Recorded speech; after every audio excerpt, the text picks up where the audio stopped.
Assalamualaikum warahmatullahi wabarakatuh. Selamat pagi anak-anakku sekalian yang saya hormati, yang saya banggakan, dan yang saya cintai. Kita bertemu lagi di video kita hari ini, lanjutan dari video sebelumnya. Baik anak-anakku sekalian,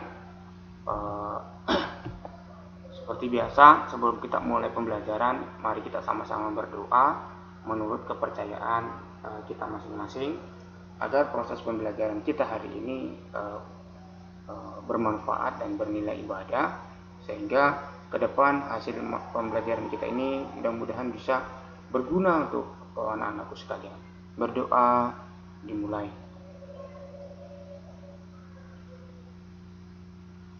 Alhamdulillah. Dan jangan pernah lupa kita berdoa juga ya, supaya wabah pandemi COVID-19 ini semoga segera berakhir tentunya, dan supaya kita bisa kembali belajar secara langsung atau tatap muka ya, tanpa ada penghalang seperti saat ini, tanpa adanya lagi rasa takut ya, tanpa was-was. Tetapi meskipun kita belajarnya sekarang masih proses daring, saya selalu mengingatkan kepada anak-anakku sekalian untuk tetap semangat belajarnya, jangan menyerah, jangan malas, pokoknya kita harus semangat. Karena saya yakin anak-anakku sekalian punya cita-cita, dan bagaimana cara mewujudkan cita-cita itu, ya salah satunya tentu saya selalu sampaikan dengan belajar. Baik, kita lanjutkan materi kita. Di video sebelumnya saya sudah menyampaikan tentang proses praproduksi, yaitu menentukan ide atau gagasan sebelum melakukan pembuatan produk. Nah, kira-kira anak-anakku sekalian itu tahu tidak apa sih sebenarnya tujuan dari proses praproduksi? Nah, tujuan dari proses praproduksi.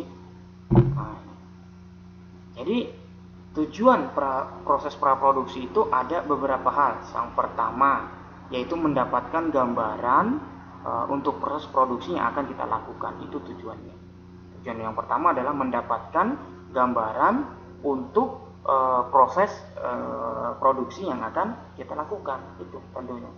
Karena jangan sampai kita ingin membuat produk tetapi kita tidak tahu produk apa yang akan kita lakukan ini.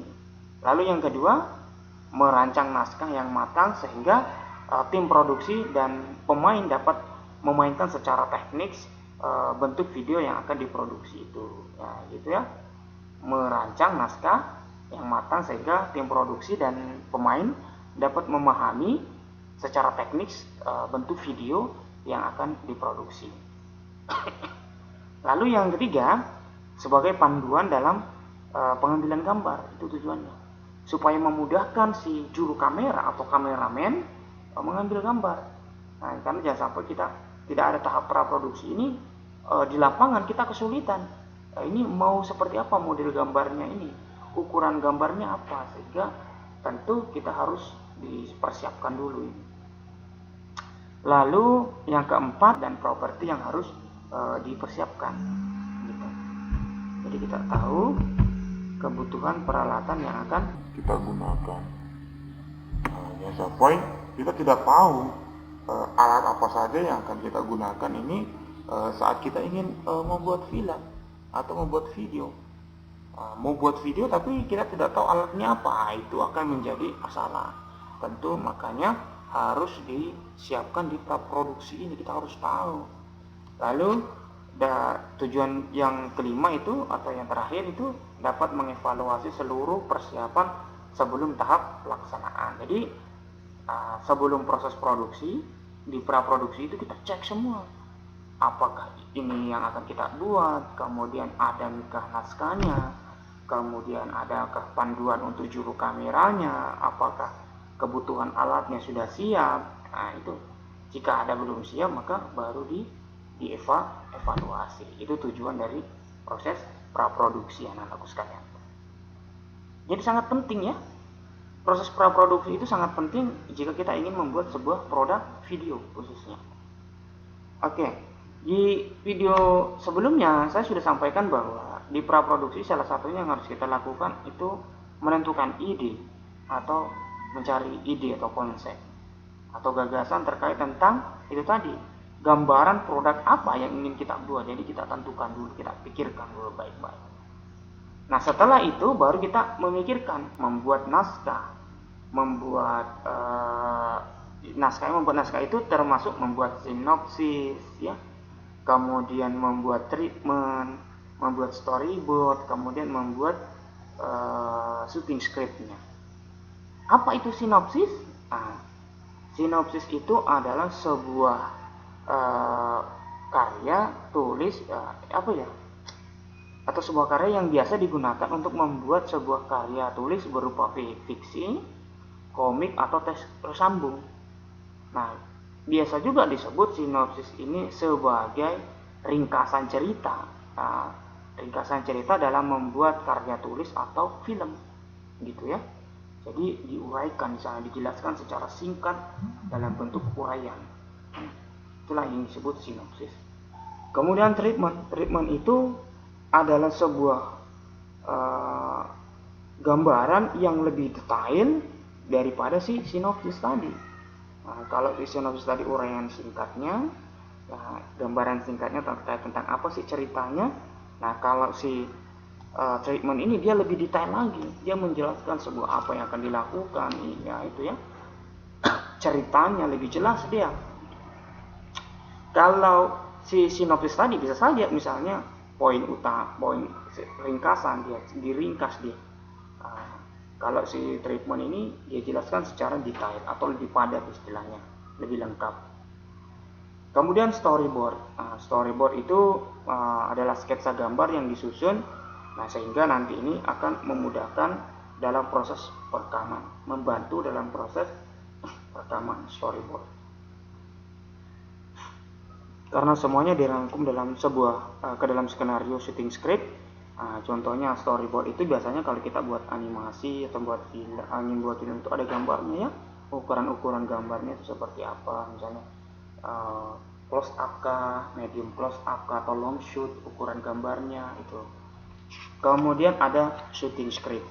Nah shooting script ini biasanya inilah yang menjadi acuan para pemain dan kameramen dalam mengambil gambar.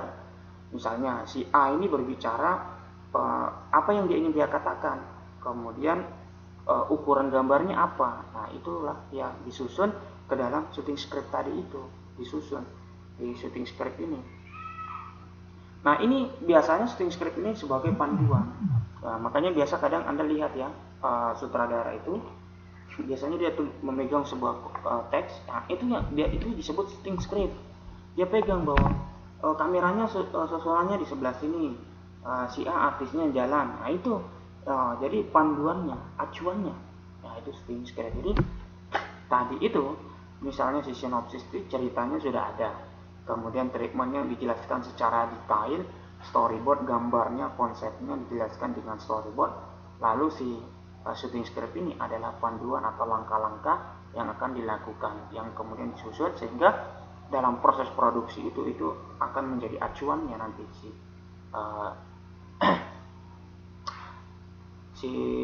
shooting script ini akan menjadi acuannya atau panduannya gitu, sehingga memudahkan dalam proses produksi. Baik anak-anakku sekalian, tadi penjelasan singkat dari saya. Mudah-mudahan anak-anakku sekalian memahami. Jika masih ada pertanyaan belum paham, bertanya ya, boleh ditulis di kolom komentar, boleh juga lewat grup WA atau grup Facebook yang disediakan. Jangan malu bertanya. Jadi saya ingatkan, saya simpulkan lagi bahwa dalam proses praproduksi tadi yang harus dilakukan, yang pertama adalah menentukan ide. Setelah menentukan ide, kita membuat sinopsis, yaitu membuat naskah, diantaranya membuat sinopsis, membuat treatment, kemudian storyboard dan shooting script. Nah itu ya, itu yang harus anak-anakku ketahui. Jadi tidak langsung ujuk-ujuk kita harus kita buat ya, langsung jalan tanpa ada panduan, tanpa ada pegangan. Jadi harus ada acuan sebelum kita membuat video, supaya artisnya atau aktornya atau pemainnya itu tidak bingung dan sampai pas adegan ini apa yang ingin saya sampaikan. Itu tadi karena tidak ada persiapan memang di awal. Oke. Misalnya anak-anakku sekalian, semoga bermanfaat.